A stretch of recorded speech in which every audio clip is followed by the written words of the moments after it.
ప్రభుత్వ వసతి గృహాలు గురుకులాల్లో చదువుతోన్న విద్యార్థులకు చెల్లించే డైట్ ఛార్జీలను 10% పెంచాలని సీఎం చంద్రబాబు నిర్ణయించారు. బీసీ, ఎస్సీ, ఎస్టీ, మైనార్టీల జీవితాల్లో విద్య ద్వారానే మార్పు వస్తుందని, దీనికి తగినట్టుగానే వారికి అన్ని రకాల అవకాశాలు కల్పించాలన్నారు. పేదలు, బలహీన వర్గాలకు సంక్షేమం అందించడమే కాదు, వారి జీవనోపాధిని మెరుగుపరిచి మరింత ఆదాయాలు సమకూర్చేందుకు అన్ని మార్గాలను అన్వేషించాలని సీఎం స్పష్టం చేశారు. బడుగు బలహీన వర్గాల విద్యార్థులకు ప్రభుత్వం తీపి కబురు అందించింది. ప్రభుత్వ వసతి గృహాలు గురుకులాల్లో చదువుతున్న విద్యార్థులకు చెల్లించే డైట్ ఛార్జీలను 10% పెంచాలని నిర్ణయించింది. ప్రస్తుతం ఇస్తున్న డైట్ ఛార్జీల్లో 10% పెంచాలని ఈ మేరకు ముఖ్యమంత్రి చంద్రబాబు నాయుడు ఆదేశించారు. రాష్ట్ర సచివాలయంలో సంక్షేమ శాఖలపై ముఖ్యమంత్రి సమీక్షించారు. ఈ సమీక్ష సందర్భంగా విద్యార్థులకు డైట్ ఛార్జీలు పెంచాలని సీఎం అధికారులను ఆదేశించారు. ప్రస్తుత ఆర్థిక ఇబ్బందులున్నాయని, వచ్చే ఏడాది నుంచి పెంచుదామని ఆర్థిక శాఖ అధికారులు సూచించిన ఈ ఏడాది 2వ త్రైమాసికం నుంచే డైట్ ఛార్జీల పెంపు వర్తింప చేయాలని సీఎం స్పష్టం చేశారు.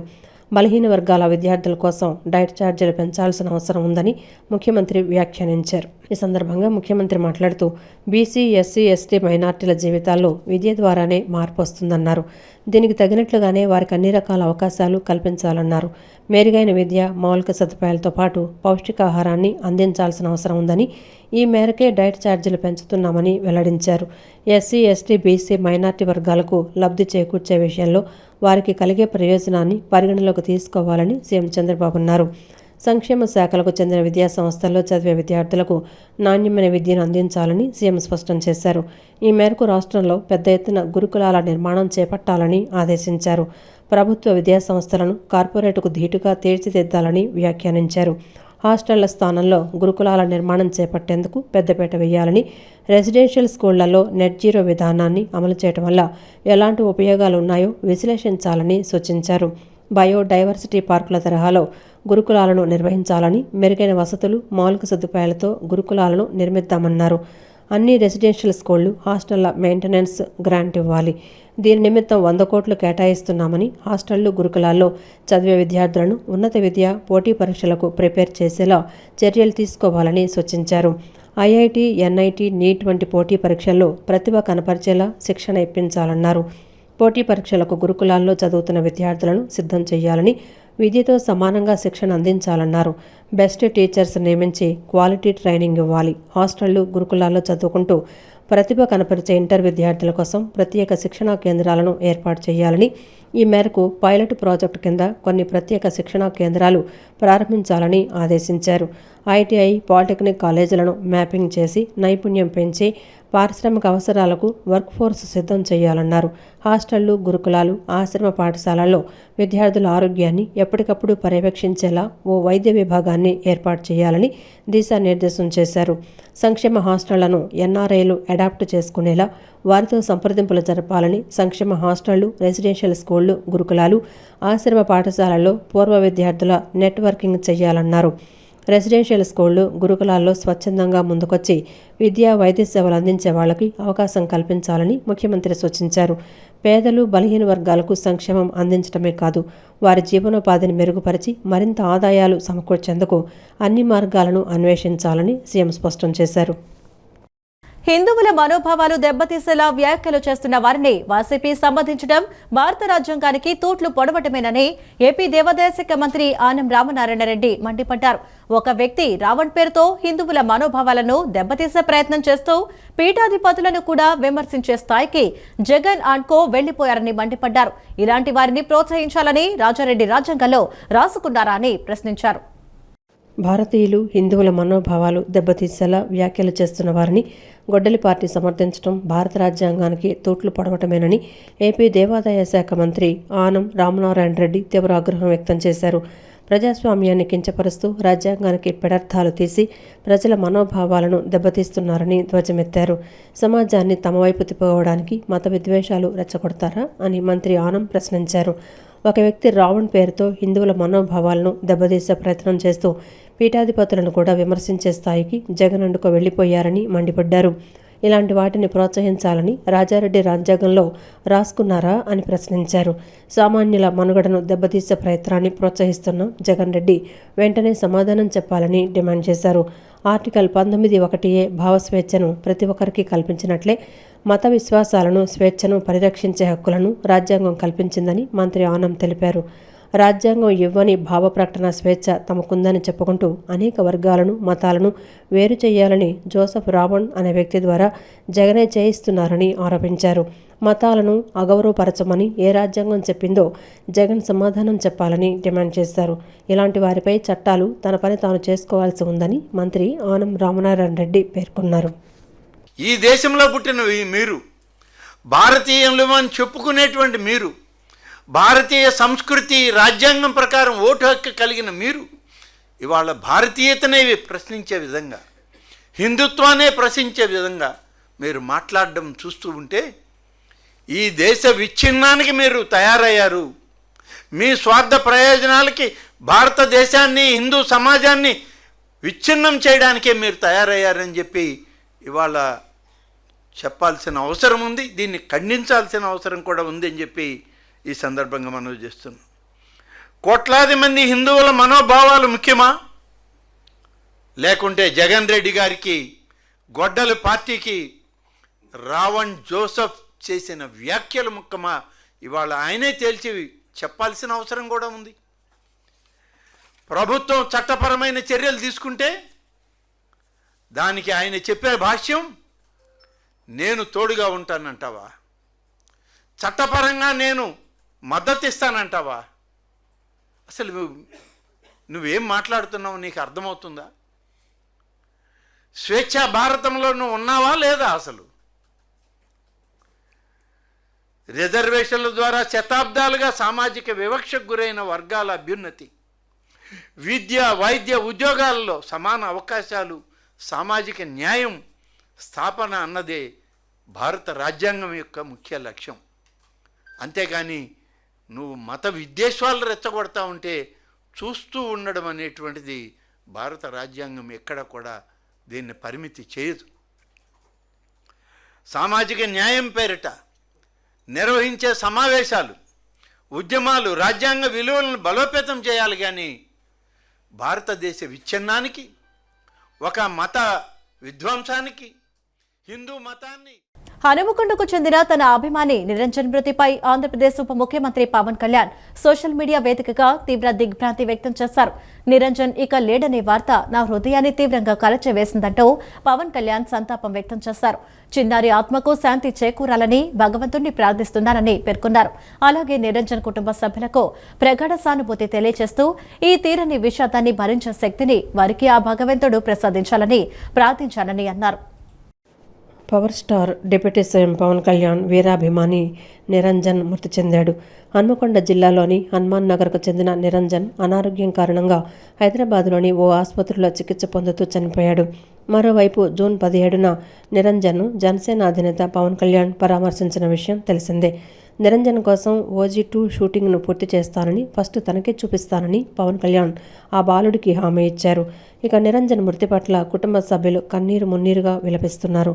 అలాగే జనసేన నేతలు, స్థానికులు, ప్రజాప్రతినిధులు సంతాపం వ్యక్తం చేశారు. హనుమాన్ నగర్కు చెందిన పొనుగోటి రామ్ గోపాల్, మానస దంపతుల కుమారుడు నిరంజన్ 3వ ఏట నుంచే డ్యూచెన్ మస్క్యులర్ డిస్ట్రోఫీ అనే అరుదైన వ్యాధితో బాధపడుతున్నాడు. 3వ ఏట నుంచే మంచానికి పరిమితమైన నిరంజన్ ఈ వ్యాధి ప్రభావం కారణంగా 17 ఏళ్ల వయసు వచ్చినా కూడా కేవలం 4 ఏళ్ల చిన్నారి రూపంలోనే ఉండిపోయాడు. ఇక పవన్ కళ్యాణ్ అంటే నిరంజన్కు ప్రాణం. ఏదో ఒక రోజు తన అభిమాన హీరోను కలవాలన్న ఆశతో ఉండేవాడు. ఆ రోజు కోసం ఎదురు చూశాడు. ఈ విషయం తెలుసుకున్న పవన్ కళ్యాణ్ గత నెల 17న నిరంజన్ నివాసానికి వెళ్లి కలుసుకున్నారు. నిరంజన్ ఆరోగ్యంగా ఉండాలని తిరుమల వెంకటేశ్వర స్వామి వారి లడ్డూ ప్రసాదాన్ని అందజేశారు. నిరంజన్కు తనపై ఉన్న ప్రేమ, ఇష్టాన్ని చూసి పవన్ కళ్యాణ్ ఆశ్చర్యపోయారు. నిరంజన్కు కొద్దిసేపు మాట్లాడారు. తన అభిరుచులను అడిగి తెలుసుకున్నారు. ఆ తర్వాత జనసేనకు సంబంధించిన డైరీలో ప్రియమైన నిరంజన్కు ప్రేమతో, ఆ దుర్గామాత ఆశీస్సులతో నువ్వు చల్లగా ఉండాలని కోరుకుంటూ పవన్ కళ్యాణ్ అని రాసి సంతకం చేసిచ్చారు. గత ప్రభుత్వం సృష్టించిన విధ్వంసం నుండి రాష్ట్రాన్ని కాపాడి వేల కోట్ల రూపాయల పెట్టుబడులు రప్పించి అభివృద్ధి పదంలో దూసుకువెళ్లేలా కూటమి ప్రభుత్వం పనిచేస్తోందని మంత్రి అనగాని సత్యప్రసాద్ తెలిపారు. ఉయ్యూరులో అన్ని ప్రభుత్వ కార్యాలయాల సముదాయం ఒకే చోట ఉండటం వల్ల పాలన సులభతరమవుతుందని పేర్కొన్నారు. ఇదే సముదాయంలో ఆర్డీఓ కార్యాలయ నిర్మాణానికి ₹1 కోటి మంజూరు చేస్తున్నట్లు మంత్రి ప్రకటించారు. ఉయ్యూరు మండలంలో నూతనంగా నిర్మించిన తహసీల్దార్ కార్యాలయాన్ని రాష్ట్ర రెవెన్యూ, స్టాంపులు, రిజిస్ట్రేషన్ల శాఖ మంత్రి అనగాని సత్యప్రసాద్ ఎమ్మెల్యే బోడే ప్రసాద్తో కలిసి ప్రారంభించారు. ఈ సందర్భంగా ఆయన మాట్లాడుతూ గత ప్రభుత్వం సృష్టించిన విధ్వంసం నుండి రాష్ట్రాన్ని కాపాడి వేల కోట్ల రూపాయల పెట్టుబడులు రప్పించి అభివృద్ధి పదంలో దూసుకు వెళ్లేలా కూటమి ప్రభుత్వం పనిచేస్తోందని చెప్పారు. ఉయ్యూరులో అన్ని ప్రభుత్వ కార్యాలయాల సముదాయం ఒకే చోట ఉండటం వల్ల పాలన సులభతరం అవుతుందని కొనియాడిన మంత్రి ఇదే సముదాయంలో ఆర్డీఓ కార్యాలయ నిర్మాణానికి ₹1 కోటి మంజూరు చేస్తున్నట్లు ప్రకటించారు. అలాగే కార్యాలయ నిర్మాణానికి స్థలం, ఇతర వనరులు సమకూర్చిన దాతలను ఆయన ఘనంగా సత్కరించారు. పెనుమలూరు ఎమ్మెల్యే బోడే ప్రసాద్ మాట్లాడుతూ 2014లో తమ ప్రభుత్వం చేపట్టిన అభివృద్ధి పనులను ఆ తర్వాత వచ్చిన వైసీపీ ప్రభుత్వం నిర్లక్ష్యం చేసిందని, ఇప్పుడు కూటమి ప్రభుత్వం అధికారంలోకి వచ్చాక ఆ అసంపూర్తి పనులను పూర్తి చేశామని తెలిపారు. అనంతరం జిల్లా కలెక్టర్ డీకే బాలాజీ మాట్లాడుతూ అధికారులు ప్రజలకు ఎలాంటి ఇబ్బందులు లేకుండా సేవలందించి వారి మన్ననలు పొందాలని సూచించారు. ఈ కార్యక్రమంలో జాతీయ సాంస్కృతిక అధ్యక్షులు గుమ్మడి గోపాలకృష్ణ, ఆర్డీఓ అనురాధ, తహసీల్దార్ సురేష్ బాబు తదితరులు పాల్గొన్నారు. గ్రామ సభలు పెట్టాము, రెవెన్యూ సదస్సులు పెట్టాము. దాదాపుగా 700 లక్షల పైచిలకు లీవేజ్ వచ్చాయి. అన్నీ కూడా ఒకటి సాల్వ్ చేసుకుంటూ వస్తాము. అందుకని ఎన్నో సర్వీసులు చేసుకుంటాం. ముఖ్యమంత్రి గారు వారికి అఖండ ఆంధ్రప్రదేశ్లో రెవెన్యూ మంత్రిగా చేసినటువంటి అనుభవం ఉంది. ఈ సంవత్సరాలు ముఖ్యమంత్రిగా చేసిన అనుభవం ఉంది. కాబట్టి వారు ఎప్పటికప్పుడు దీనిపైన సమీక్షలు చేసుకుంటూ ఒక సుపరిపాలన అనే ఒక నిదానంతో అయితే ముందుకెళ్తా ఉన్న కూటమి ప్రభుత్వం చంద్రబాబు నాయుడు గారు అవ్వచ్చు, పవన్ కళ్యాణ్ గారు అవ్వచ్చు, అలాగే మోడీ గారు ఆశీస్సులతో అన్ని పక్షాలను చేసి ముందుకెళ్ళిన లక్ష్యంతో అన్ని కార్యక్రమాలు చేశారు. అలాగే రీసర్వే అయితే గతంలో అయినటువంటి గ్రామం అన్నింటిలో కూడా మళ్ళీ రీసర్వే చేసి ఎక్కడ సమస్యలు అన్నీ కూడా పరిష్కారం చేస్తూ ఉన్నాం. అవన్నీ కూడా వెబ్ ల్యాండ్లో కూడా ఓటింగ్ కూడా పూర్తిగా 100% చేస్తారు. మంచి అందుబాటులో ఉంటుంది, ఈ ప్రాంతం కూడా డెవలప్ అవుతుంది అని చెప్పేసి ఉద్దేశంతో ఆ రోజున నిర్ణయం తీసుకొని మరి 1 సెంటు భూమి, 1 గజం భూమి హద్దులో ఎవరన్నా పక్కన ఆక్రమించుకుంటే యుద్ధాలు జరిగిపోతా ఉన్నాయి. అలాంటి పరిస్థితుల్లో మరి 1000 గజాలు, 2000 గజాలు పోలీస్ స్టేషన్కి కానీ, ఎంఆర్ఓ ఆఫీసుకి కానీ, ఎండిఓ ఆఫీసుకి కానీ, ఆర్డీఓ ఆఫీసుకి కానీ అన్నిటికీ కూడా మరి ఇక్కడ స్థలాన్ని ఇచ్చి కార్యాలయాలు కట్టుకోమంటే తప్పకుండా మరి ఆ అవకాశాన్ని మనం ఉపయోగించుకోవాలి. అందుకనే ఈ యొక్క కార్యాలయాలన్నింటినీ కూడా ఇక్కడ కట్టుకోవడం జరిగింది. మా అదృష్టం ఏంటంటే 14-19లో ప్రారంభించిన కార్యక్రమాలు ప్రతి ఒక్కరూ కలిస్తేనే ఒక పని జరుగుతుంది.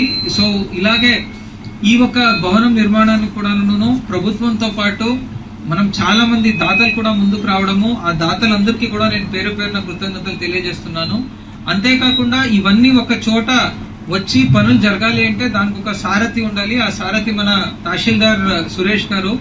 ఆయన ఎప్పుడు తహసీల్దార్ గా ఇక్కడ చార్జ్ తీసుకున్నారో అప్పటి నుంచి కూడాను ఈ భవనం పైన దృష్టి పెట్టడము, అంతేకాకుండా ఏ సమస్య ఉన్నా కూడాను సత్వరంగా పరిష్కారం చేసే ఒక యాటిట్యూడ్ ఆయనలో కనిపిస్తుంది. రాష్ట్రంలో విచిత్ర పరిస్థితులు నెలకొన్నాయని, ఎస్సీలను పావులుగా వాడుకుని రాజకీయాలు చేస్తున్నారని బీజేపీ రాష్ట్ర అధ్యక్షుడు పీవీఎన్ మాధవ్ వ్యాఖ్యానించారు. అధికారంలోకి వచ్చేందుకు ఎస్సీలను వాడుకుంటున్నారని ఆరోపించారు. విదేశీ శక్తులు కూడా కుట్రలో పాలు పంచుకుంటున్నాయన్నారు. విద్రోహ కార్యకలాపాలు చేసే వాళ్లందరూ ఇక్కడకు చేరుకుంటున్నారని తెలిపారు. హైకోర్టు తీర్పును ఉద్దేశించి పలువురు సభలు పెట్టి మాట్లాడుతున్నారని అన్నారు. విజయవాడలోని బీజేపీ రాష్ట్ర కార్యాలయంలో నిర్వహించిన బీజేపీ ఎస్సీ మోర్చా రాష్ట్ర పదాధికారుల సమావేశంలో బీజేపీ రాష్ట్ర అధ్యక్షుడు పీవీఎన్ మాధవ్ పాల్గొన్నారు. ఈ సందర్భంగా ఆయన మాట్లాడుతూ ఏపీలో పెద్ద నాటకం జరుగుతోందని మాధవ్ అన్నారు. ఎవరినైనా ఏది పడితే అది మాట్లాడొచ్చని అనుకుంటున్నారని, హిందూ దేవతలను తిడుతున్నారని ఆగ్రహం వ్యక్తం చేశారు. మాట్లాడిన తర్వాత అరెస్టు చేస్తే హక్కుల ఉల్లంఘన అంటున్నారన్నారు. సినిమా తారలు, యూట్యూబర్స్ ఇష్టం వచ్చినట్లు మాట్లాడుతున్నారని, వీరిపై ఎందుకు దేశద్రోహం కేసులు పెట్టకూడదని ప్రశ్నించారు. ఉపా చట్టం కింద కేసులు ఎందుకు పెట్టకూడదో చెప్పాలన్నారు. జోసెఫ్ తన పేరును రావణ్ణని మార్చుకున్నారని తెలిపారు. హిందువులపై విషం కక్కుతున్నారని వ్యాఖ్యానించారు. సంఘ విద్రోహ శక్తులను రాష్ట్రంలో తిరగనివ్వకూడదని మాధవ్ పేర్కొన్నారు. ఆంధ్రప్రదేశ్లో ఒక పెద్ద నాటకం నడుస్తుంది. ఈరోజు ఈ నాటకానికి సంబంధించిన అనేక మంది మాట్లాడుతున్నారు. నిజంగా ఆ వేదిక మీద ఒక్కొక్కడు మాట్లాడుతున్న తీరు ఎవరిని పడితే ఏం పడితే అనొచ్చు. దేవీ దేవతలు తిట్టచ్చు. నువ్వు అక్కడికి వచ్చింది దేవీ దేవతలు తిట్టడానిక? నీకు సంబంధించిన హక్కు ఉంది, లేని హక్కు కావాలని అడుగుతున్నావు. ఆ సందర్భంలో ఏ విధంగా నువ్వు దేవీ దేవతలు తిడతావు? ఎస్ట్ వచ్చినట్టు మాట్లాడతావు. మాట్లాడిన తర్వాత అరెస్ట్ చేస్తే హక్కుల యొక్క ఉల్లంఘనని అనేక మంది నాయకులు బయలుదేరారు. అనేక మంది ఎవరైతే హ్యూమన్ రైట్స్ అని చెప్పి, ఎవరైతే మేము యొక్క సమాజానికి సంబంధించి నేతృత్వం వహించిన నేతలని చెప్పి సినిమా స్టార్స్, యూట్యూబర్స్ అందరూ బయలుదేరి ఇవాళ ఆంధ్రప్రదేశ్కి వచ్చి మాట్లాడుతున్న తీరు, ఇవాళ ఈ విధంగా మాట్లాడే విధంగా కేవలం ఇదే కాదు, నక్సలిజం పైన కానీ టెర్రరిజం కానీ మాట్లాడిన తీరు, వీళ్ళపైన దేశద్రోహ శిక్ష ఎందుకు వేయకూడదు? ఇవాళ ఉపమా చట్టాన్ని వాళ్ళ మీద పెడితే ఎందుకు ఈ విధంగా మాట్లాడుతున్నారు?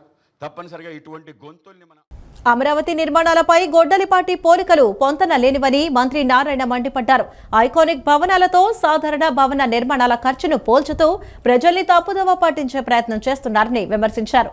మావిగన్ వర్సెస్ అమరావతితో ఎన్నికలకు వెళతానంటున్న జగన్ మాటలకు వైసీపీ నేతలే చీ కొడుతున్నారని నారాయణ విమర్శించారు. అమరావతి నిర్మాణ పనుల పురోగతిపై కాంట్రాక్టు సంస్థల ప్రతినిధులతో మంత్రి నారాయణ సమీక్ష నిర్వహించారు. నిర్మాణంలో ఉన్న ప్రభుత్వ భవనాలు, రోడ్లు, ఎల్పీఎస్ లేఅవుట్ల పనుల పురోగతిపై చర్చించారు. ప్రాజెక్టుల వారీగా పనులు ఎంత మేరకు పూర్తయ్యాయి అనే దానిపై కాంట్రాక్టు సంస్థలను వివరాలు అడిగి తెలుసుకున్నారు. వర్షాకాలంలో పనులకు ఆటంకం లేకుండా తీసుకున్న చర్యలను ఇంజనీర్లు మంత్రికి వివరించారు. నిర్దేశిత లక్ష్యం మేరకు పనులు పూర్తి చేసేలా తీసుకోవాల్సిన చర్యలపై మంత్రి నారాయణ దిశానిర్దేశం చేశారు. జగన్ మావిగన్ రాజకీయ ఎత్తుగడను నమ్మే పరిస్థితిలో ప్రజలు లేరు. మావిగన్ అంటే ఏ బస్ ఎక్కాలంటూ ప్రజలు నవ్వుకుంటున్నారు. ప్రజలకు పరిపాలన సులభతరానికి అన్ని వ్యవస్థలు ఒక చోటకు తెచ్చాం. వ్యవస్థలన్నీ ఒక చోటకు తెస్తే అవగాహన లేకుండా జగన్ మావిగన్ అంటున్నారు. ఎన్ని కుట్రలు పన్నినా అనుకున్న సమయానికే తొలిదశ పనులు పూర్తి చేస్తామని నారాయణ పేర్కొన్నారు. అదేవిధంగా మీరు తీసుకుంటే పార్లమెంట్ బిల్డింగ్కి 16,910 రూపాయలు పడింది చదరపడికి విత్ డీవియేషన్స్. అదేవిధంగా తెలంగాణ సెక్రటరీ తీసుకుంటే 13,762 రూపాయలు. ఫస్ట్ ఏదైతే టెండర్ ఇచ్చారు 7 లక్షలకి, దాని మీద యావరేజ్ చేసి చెప్తున్నారు. వాళ్ళు 7 లక్షలు 10 లక్షలు చేశారు, దానికి డీవియేషన్ ఇచ్చారు. ఎంత అమౌంట్ పే చేశారు, ఎన్ని స్క్వేర్ ఫీట్ కట్టారు, యావరేజ్ ఎంత తీస్తే వస్తే నేను తెప్పించా. ఈ లెక్కలు చెప్పకుండా అంత చేస్తున్నా ఇంత చేస్తున్నా. ఐకానిక్ బిల్డింగ్స్ వేరు, రెసిడెన్షియల్ బంగ్లాల కాస్ట్ వేరు అవుతుంది, రెసిడెన్షియల్ టవర్స్ దాని కాస్ట్ వేరు అవుతుంది. ఇవన్నీ ఒకటే లెక్క చేయకూడదు. ఇదంతా ఏంటంటే ప్రజలను అడ్డదారులు పెట్టి చాలా ప్రజలకు చెప్పాలి. ప్రజలంత అమాయకులు కాదండి, ప్రజలు అన్నీ తెలుసు. ఇదే విధంగా చేస్తే రేపు చెప్పాను కదా, ఆ 11 సీట్లు 0 అవుతాయి. ఉమ్మడి ఆంధ్రప్రదేశ్ మాజీ ముఖ్యమంత్రి వైఎస్ఆర్ జయంతిని పురస్కరించుకుని కడప జిల్లా ఇడుపులపాయలోని వైఎస్ఆర్ ఎస్టేట్లో ఉన్న వైఎస్ఆర్ ఘాట్ వద్ద భావోద్వేగ వాతావరణం నెలకొంది. వైఎస్ఆర్ తెలంగాణ కాంగ్రెస్ అధ్యక్షురాలు వైఎస్ షర్మిల తన కుటుంబ సభ్యులతో కలిసి ఘాట్ వద్దకు చేరుకుని ప్రత్యేక ప్రార్థనలు నిర్వహించారు. ఈ నివాళి కార్యక్రమంలో వైఎస్ షర్మిలతో పాటు వైఎస్ఆర్ సతీమణి వైఎస్ విజయమ్మ కూడా పాల్గొన్నారు. కుటుంబ సభ్యులతో కలిసి వైఎస్ఆర్ సమాధిని పూలతో అలంకరించి ఆయన ఆత్మకు శాంతి కలగాలని ప్రార్థనలు చేశారు. ఈ సందర్భంగా వైఎస్ రాజశేఖర్ రెడ్డితో ఉన్న అనుబంధాన్ని, ఆయన జ్ఞాపకాలను కుటుంబ సభ్యులు నెమరు వేసుకున్నారు. రాజశేఖర రెడ్డి గారు చేసిన మేలును ఈ రోజు వరకు కోట్ల మంది ప్రజలు మర్చిపోలేదు. రాజశేఖర రెడ్డి గారు ముఖ్యమంత్రిగా 5 సంవత్సరాలు మాత్రమే ఉన్నారు. కానీ 5 సంవత్సరాలలో ఎంతమందికి ఎంత మేలు చేశాడు అంటే దానికి రుజువు ఆయన చనిపోతే 700 మంది దాదాపు ఆ బాధ భరించలేక, ఆ నిజాన్ని జీర్ణించుకోలేక చనిపోయారు. రైతులకి పక్షపాతిగా నిలిచాడు రాజశేఖర రెడ్డి గారు. ఉచిత విద్యుత్తుతో మొదలు పెడితే రుణమాఫీ అయితేనేమి, జలయజ్ఞం అయితేనేమి, ఇలాంటి ఎన్నో రాజశేఖర రెడ్డి గారు మనస్సు పెట్టి చేశారు. పేద విద్యార్థులు డబ్బు లేని కారణంగా వాళ్ళ చదువు ఆగిపోకూడదు అని, ఆశ చచ్చిపోకూడదు అని ఫీజు రీయింబర్స్మెంట్ ప్రవేశపెడితే ఎంతోమంది డాక్టర్లు, ఇంజనీర్లు అయ్యారు. ఈ రోజు వరకు కూడా ఉద్యోగాలు చేసుకుంటున్నారు. విజయవాడ శ్రీ వెంకటేశ్వర స్వామివారి ఆలయంలో వార్షికోత్సవ మహోత్సవాలు భక్తి శ్రద్ధలతో వేదోక్తంగా అత్యంత వైభవంగా నిర్వహించారు. ఉత్సవాల్లో భాగంగా ఉదయం మహాశాంతి హోమం ఘనంగా నిర్వహించి వేద పండితుల వేద మంత్రోచ్చరణల నడుమ పూర్ణాహుతి సమర్పించారు. పవిత్ర తీర్థ జలాలతో జరిగిన అభిషేకం అనంతరం విశేష అలంకారంలో అమ్మవారి దివ్య మంగళ స్వరూపాన్ని దర్శించిన భక్తులు భక్తి పారవస్యంలో మునిగిపోయారు. విజయవాడలో శ్రీ వెంకటేశ్వర స్వామివారి ఆలయంలో వార్షికోత్సవ మహోత్సవాలు భక్తి శ్రద్ధలతో వేదోక్తంగా అత్యంత వైభవంగా నిర్వహించారు. ఈ సందర్భంగా శ్రీ వెంకటేశ్వర స్వామివారికి విశేష పూజలు ఆరాధనలు నిర్వహించగా పెద్ద సంఖ్యలో విచ్చేసిన భక్తులు స్వామివారిని దర్శించుకుని దివ్యానుగ్రహాన్ని పొందారు. ఉత్సవాల్లో భాగంగా ఉదయం మహాశాంతి హోమం ఘనంగా నిర్వహించి వేద పండితుల వేద మంత్రోచ్చారణల నడుమ పూర్ణాహుతి సమర్పించారు. హోమగుండం నుంచి వెలువడిన మంత్రఘోషాలు ఆధ్యాత్మిక పరిమళాలతో ఆలయ ప్రాంగణం భక్తిమయ వాతావరణాన్ని సంతరించుకుంది. అనంతరం ఉదయం 11 గంటల నుంచి మధ్యాహ్నం 12 గంటల వరకు అమ్మవారి ఉత్సవమూర్తులకు అష్టోత్తర కలశాభిషేకం శాస్త్రోక్తంగా నిర్వహించారు. పవిత్ర తీర్థ జలాలతో జరిగిన అభిషేకం అనంతర విశేష అలంకారంలో అమ్మవారి దివ్యమంగళ స్వరూపాన్ని దర్శించిన భక్తులు భక్తి పారవస్యంలో మునిగిపోయారు. ఈ వార్షికోత్సవ కార్యక్రమాల్లో టెంపుల్ సూపరింటెండెంట్ శ్రీ ఎం మల్లికార్జున, టెంపుల్ ఇన్స్పెక్టర్ శ్రీమతి లలితా రమాదేవి, ఆలయ అధికారులు, అర్చకులు, వేద పండితులు, సిబ్బంది అధిక సంఖ్యలో భక్తులు పాల్గొని స్వామివారి అమ్మవారి ఆశీస్సులు పొందారు.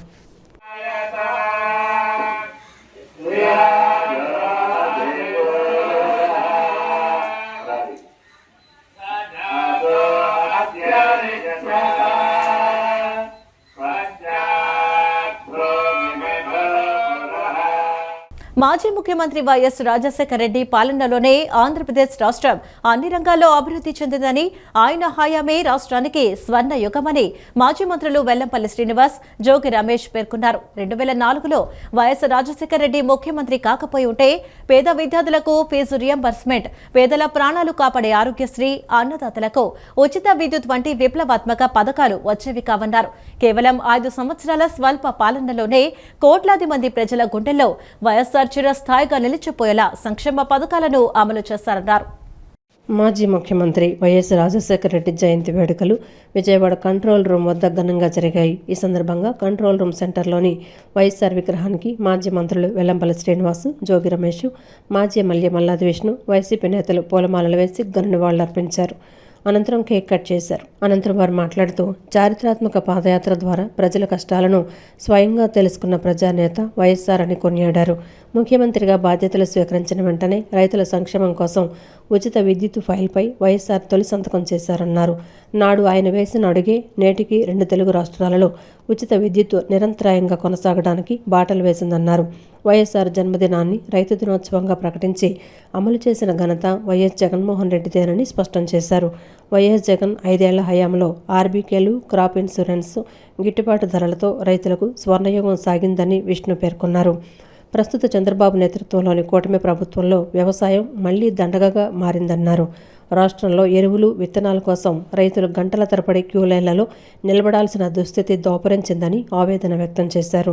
వైఎస్ జగన్ ప్రభుత్వం తెచ్చిన చారిత్రాత్మక రీసర్వే భూములకు కూటమి ప్రభుత్వం పాస్ పుస్తకాలు ఇవ్వడం లేదని ధ్వజమెత్తారు. 2 ఏళ్లు గడుస్తున్నా దాదాపు 65 లక్షల మందికి పాస్ పుస్తకాలు పంపిణీ చేయలేని అసమర్థ పాలన సాగుతోందని విమర్శించారు. పాస్ పుస్తకాల పంపిణీలో సైతం విచ్చలవిడిగా అవినీతి జరుగుతోందని, రైతుల నుంచి లంచాలు డిమాండ్ చేస్తున్నారని ఆరోపించారు. రాష్ట్రంలో శాంతి భద్రతలు పూర్తిగా విఫలమయ్యాయని, లాకప్ డెత్లపై సమాధానం చెప్పాలన్నారు. చంద్రబాబు సాగిస్తున్న చట్ట వ్యతిరేక పరిపాలనపై యువత, ప్రజలు తిరగబడాలన్నారు. మహానేత వైఎస్ఆర్ స్ఫూర్తితో కూటమి ప్రభుత్వ ప్రజా వ్యతిరేక విధానాలపై వైఎస్ఆర్సీపీ నిరంతరం పోరాడుతుందన్నారు.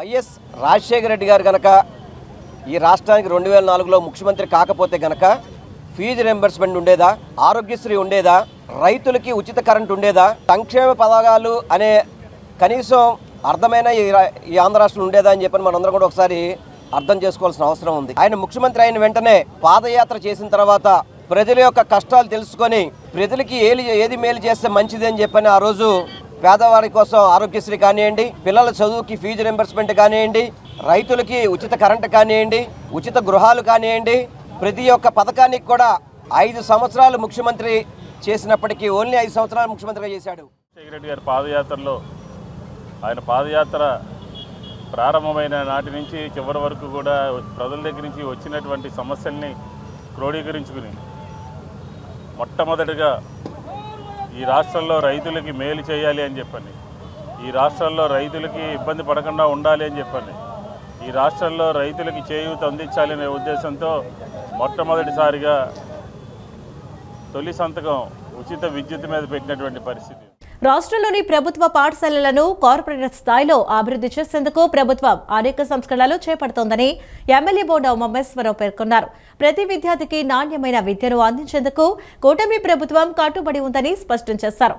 విద్యాభివృద్ధి కోసం ప్రభుత్వానికి స్వచ్ఛంద సంస్థలు భాగస్వామ్యం అందించాలని ఎమ్మెల్యే కోరారు.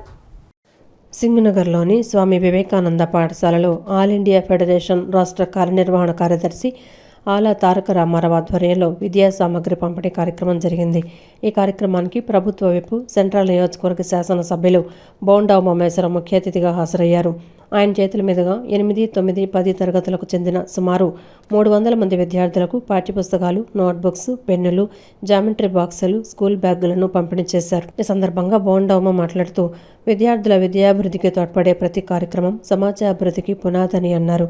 కేవలం ఎన్నికల సమయంలోనే కాకుండా ఎల్లప్పుడూ ప్రజల మధ్య ఉంటూ వారి సమస్యలను పరిష్కరిస్తానని చెప్పారు. భావి భారత పౌరులైన విద్యార్థుల అభ్యున్నతికి కృషి చేయడం తన బాధ్యతగా భావిస్తున్నట్లు పేర్కొన్నారు. విద్యార్థులను ఉన్నత లక్ష్యాల వైపు నడిపిస్తున్న పాఠశాల యాజమాన్యాన్ని, ఉపాధ్యాయులను, సిబ్బందిని ఆయన అభినందించారు. భవిష్యత్తులోనూ ఇలాంటి సేవా కార్యక్రమాలకు తన పూర్తి సహకారం ఉంటుందని హామీ ఇచ్చారు. రాష్ట్రంలోని ప్రభుత్వ పాఠశాలలను కార్పొరేటివ్ స్థాయిలో అభివృద్ధి చేసేందుకు ప్రభుత్వం అనేక సంస్కరణలు చేపడుతోందని, ప్రతి విద్యార్థికి నాణ్యమైన విద్యను అందించేందుకు కూటమి ప్రభుత్వం కట్టుబడి ఉందని బోండా ఉమామహేశ్వరరావు స్పష్టం చేశారు. ప్రతి సంవత్సరం ఇచ్చే విధంగానే ఈ సంవత్సరం కూడా మా వివేకానంద స్కూల్ పిల్లలకి లాంగ్ నోట్బుక్స్ ఈరోజు ఇవ్వటం జరిగింది. దానికి ముఖ్య అతిథిగా మా సెంట్రల్ ఎమ్మెల్యే బోండా ఉమామహేశ్వరరావు గారు వచ్చేసి వారి చేతుల మీదుగా పంపిణీ చేయటం జరిగింది. అలాగే ఈ వివేకానంద స్కూల్ యాజమాన్యం ఎవరైతే ఉన్నారో వారి పూర్తి సహకారంతో ఈ కార్యక్రమాన్ని చేయటం జరిగింది. రాబోయే రోజుల్లో కూడా అనేక రకాలుగా, అనేక విధాలుగా పేద పిల్లలకి ఈరోజు ఆళ్ళ తారక రామారావు గారి ఆధ్వర్యంలో వివేకానంద స్కూల్లో పిల్లలందరూ కూడా స్కూల్ బుక్స్ ఒక పక్కన, జామెట్రీ బాక్స్ ఒక పక్కన, ప్యాడ్లు ఒక పక్కన, పెన్నులు ఒక పక్కన, ఇతరితర సామాగ్రి పిల్లలకు అవసరమైనటువంటి బ్యాగులతో సహా ఇచ్చినటువంటి శుభ సందర్భంలో పిల్లలకి బోండా ఉమామహేశ్వరరావు గారు ఆశీస్సులు ఇవ్వటమే కాకుండా రాబోయేటువంటి రోజుల్లో వాళ్ళ విద్యాపరంగా ఎటువంటి సహాయ సహకారాలు కావాలన్నా సరే నేను చేస్తానని ఇప్పుడే వేదిక ముఖంగా మీ మీడియా ముఖంగానే ఆయన మాట్లాడినటువంటి సందర్భాన్ని తెలియజేస్తున్నాం. రాబోయేటువంటి రోజుల్లో విద్యా వ్యవస్థ ప్రక్షాళన చేసేటువంటి విధంగా మన రాష్ట్ర ఐటీ శాఖ, విద్యాశాఖ మంత్రి అయినటువంటి లోకేష్ బాబు గారు ముందుకు తీసుకుపోతున్న నేపథ్యంలో ఈ ఏడాది 10th క్లాస్ సంబంధించిన కూడా రిజల్ట్ ఎలా వచ్చినాయో ప్రభుత్వ పాఠశాలలో కార్పొరేట్ పాఠశాల కన్నా మిన్నగా వచ్చినటువంటి శుభ సందర్భాన్ని చూసాం. ఈ వివేకానంద స్కూల్ 600 ఈరోజు మన విద్యార్థులకి 8th క్లాస్ 9th క్లాస్ స్టూడెంట్స్కి ఆళ్ళ రామారావు గారి ఆధ్వర్యంలో ఎమ్మెల్యే బోండా ఉమామహేశ్వరరావు గారు మన స్కూల్కి పుస్తకాల వితరణ కార్యక్రమంలో పాల్గొనడం జరిగింది.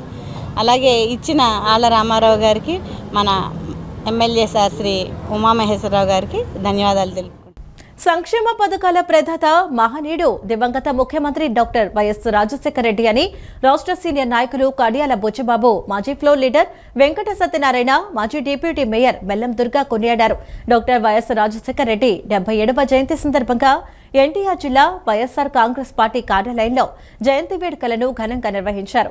ఈ కార్యక్రమంలో పాల్గొని డాక్టర్ వైఎస్ రాజశేఖర రెడ్డి విగ్రహానికి పూలమాలలు వేసి ఘన నివాళులర్పించారు. అనంతరం కేక్ కట్ చేసి పార్టీ శ్రేణులకు పంచారు. వైఎస్ఆర్ సేవలను కొనియాడుతూ ఆయన ఆశయ సాధనకు కృషి చేస్తామని పేర్కొన్నారు. మరి ఆయనకి 77వ జయంతి సందర్భంగా ఆయన్ని స్మరించుకుంటూ ఈరోజు వైఎస్ రాజశేఖర రెడ్డి గారు అంటే మరి ప్రతి ఒక్కరికి కూడా దివంగత నేత వైఎస్ రాజశేఖర రెడ్డి గారి కన్నా ఒక ఫీజు రీంబర్స్మెంట్ కానీ ఎన్నో మంది హృదయాలు ఈ రోజుకి కొట్టుకుంటున్నాయంటే ఆయన పుణ్యమే అంటూ మరి ఆయన గురించి, పెద్ద ఆయన గురించి తలుచుకోగానే ప్రతి ఒక్కరు కూడా కళ్ళంట నీళ్లు చెమరే విధంగా ఆయన పేరెత్తితేనే ఆయన గుండెల్లో నుంచి దేవుడిగా పూజించే రోజు నుంచి ఆయన్ని తలదనేగా ఈరోజు మా నాయకుడు అయిన వైఎస్ జగన్మోహన్ రెడ్డి గారు ఉండటం అండగా మా అందరికీ కూడా చాలా సంతోషంగా ఉంది. ఆయన అడుగుజాడల్లో అలాగే మరి 108 కానివ్వండి, 104 కానివ్వండి, అలాగే మరి రైతు బిడ్డగా మరి ఆయన్ని ఎందుకు పిలుచుకుంటాము అంటే మరి గెలిచిన ఫస్ట్ రోజే మరి మొదటి సంతకం రైతుకి ఉచిత కరెంటు మీద పెట్టడమే కాకుండా చేసి చూపించి రైతుని ఆదుకున్న ముఖ్యమంత్రి వైఎస్ రాజశేఖర రెడ్డి గారు.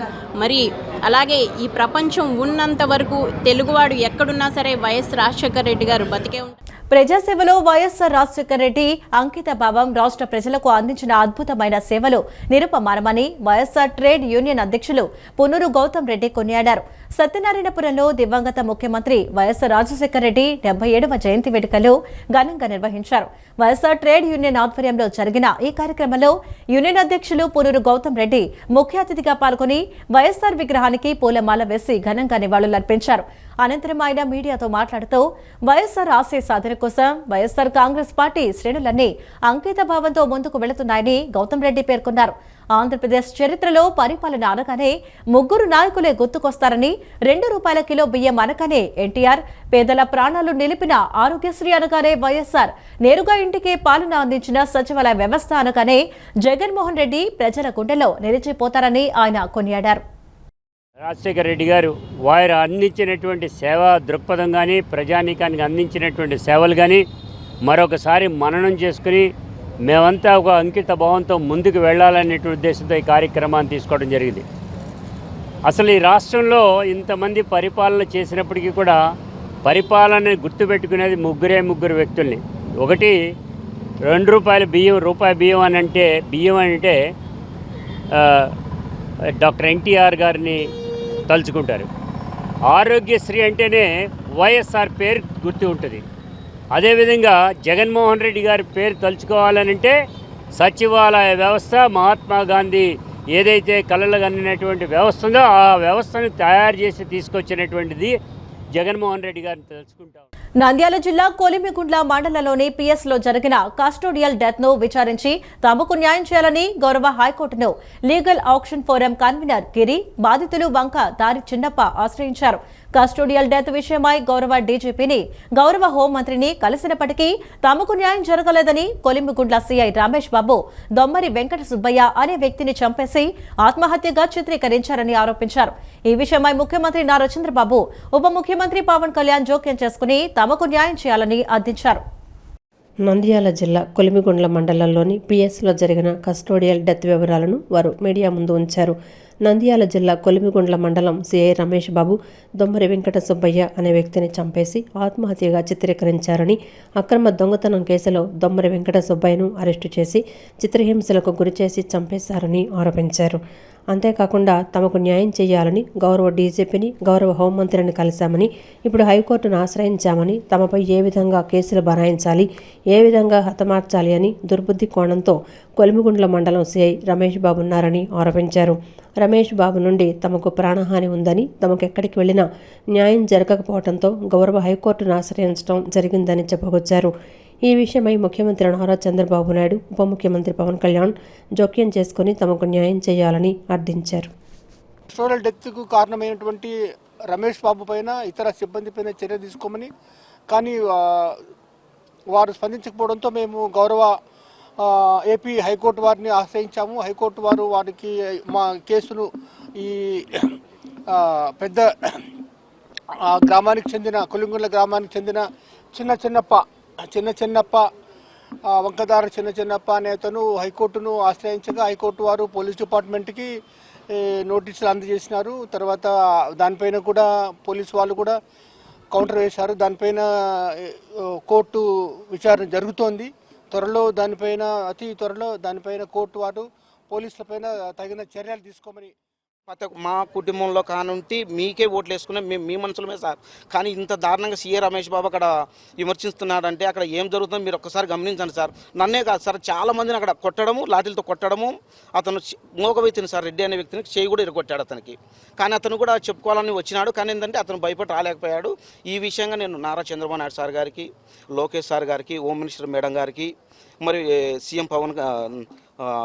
Deputy CM Pawan Kalyan sir గారికి తెలియపరచుకునే కనుక సార్, సీఏ రమేష్ బాబు పైన వెంటనే చర్యలు తీసుకుని న్యాయం చేయండి సార్, ప్లీజ్ సార్. చాలా ఇబ్బందులు పెడుతున్నారు సార్ అక్కడ. ఆయన వల్ల మేము చాలా భయపడుతున్నాం సార్. ఆంధ్రప్రదేశ్ రాష్ట్ర టీడీపీ అధ్యక్షుడు గాజువాక ఎమ్మెల్యే పల్లా శ్రీనివాసరావుని డేటా ప్రాసెసింగ్ కార్యదర్శులు విజయవాడలో కలిశారు. తమ సమస్యలు పరిష్కరించాలని, డిమాండ్లను నెరవేర్చాలని మంత్రికి వినతి పత్రం అందజేశారు.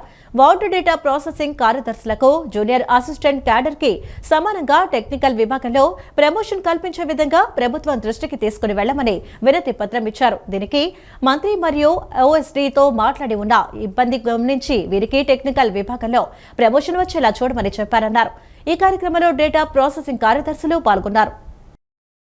విద్యార్థి దశ నుంచి నాయకత్వ లక్షణాలు, సేవాభావాన్ని అలవర్చే ప్రతి ఏటా విద్యార్థి నాయకులను ఎన్నుకుని వారికి బాధ్యతలను అప్పగించడం జరుగుతుందని Saint Peter's RCM English medium high school correspondent father Damalla Vijay Kumar తెలిపారు.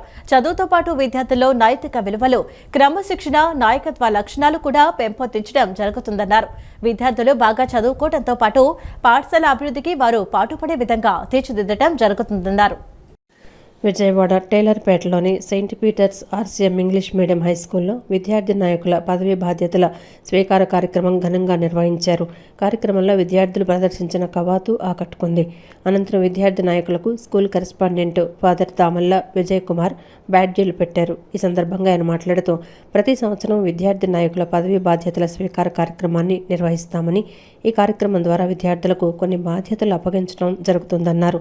ముందుగా స్కూల్ లీడర్ను ఎన్నుకుంటారని, తర్వాత ప్రతి క్లాస్కు ఎన్నుకుంటారని, వీరికి కొన్ని బాధ్యతలు అప్పగించడం జరుగుతుందని చెప్పారు.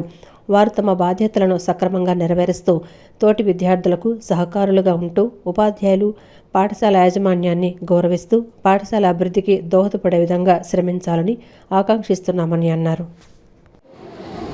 వీరికి కొన్ని బాధ్యతలు అప్పగించి ఈ స్కూల్లో